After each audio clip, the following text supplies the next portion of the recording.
Hi, my name is Kirsten, and in this video I'm going to teach you how you can make your own fonts.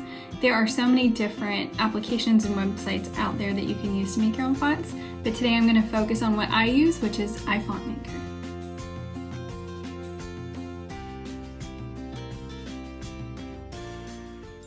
So here is the app called iFontMaker, and what you can see here is the home screen, and it's all the fonts that I've created so far. So to get started, we're going to go ahead and click Create New.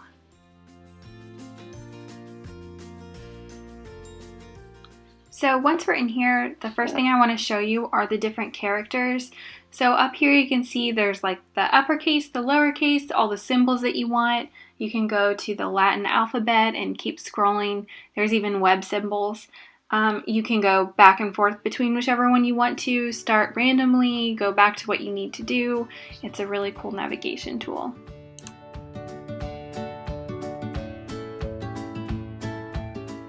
The next thing that's really helpful to know are the different guidelines. You can zoom in and out, you can choose different fonts to help guide you along the way.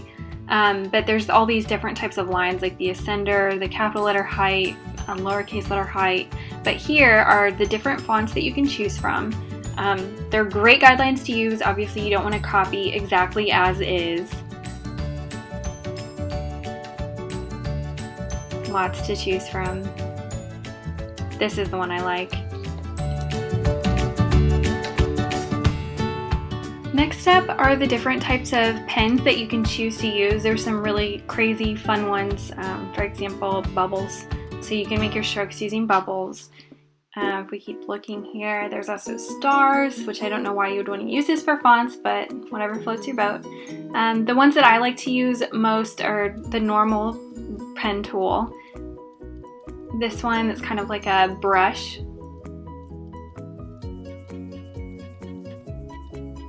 And this is just made up of tiny little lines, so it's a little bit more jagged.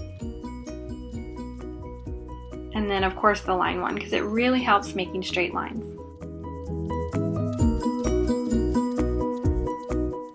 These are the tools that are going to be so helpful as you're creating your font. So I'm going to draw my first line, and then you click on this pen tool to select it, and you can actually copy it and then reuse the exact same thing again. So I'm going to copy paste and then just readjust it to make another similar line, which is hard to do freehand. You can rotate it, line it up. And then we're going to select the lines that they're also called paths. We're going to select the path that we'd still like to edit, and you click on outline. And then that just gives you more, we can zoom in, it gives you more selection tools so you can adjust it however you want. So it gives you more freedom to kind of warp the path that you've just made. So I'm going to try and pull this one up to the tippy top so that it's flush with that ascender line.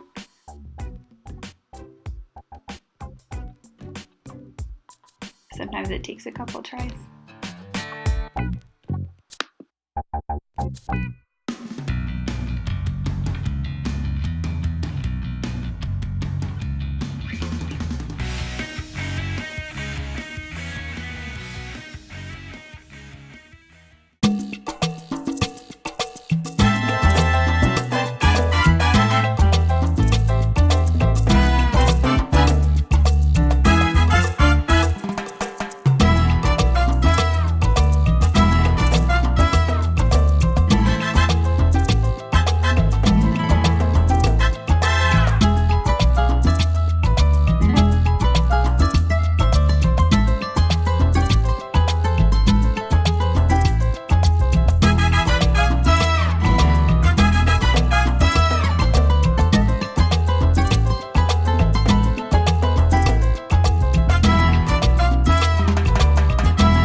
Now that we've created our font, we can actually go up here to preview it. So if you click on Pangram, you can view all capital letters, all lowercase letters.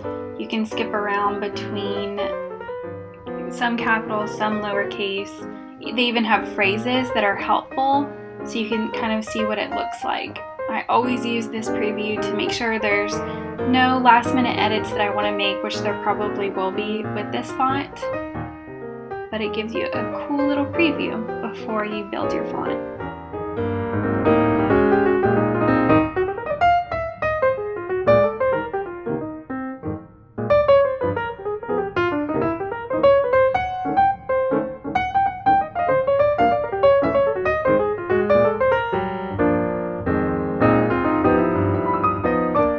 Now we're going to go ahead and build our font. So I'm going to click this icon up here, and we just have to fill out some information. So I'm going to make a title for this, and you put the author's name,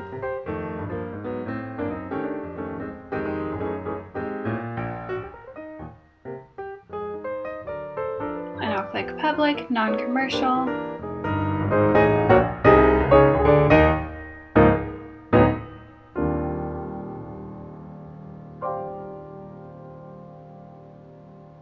and build.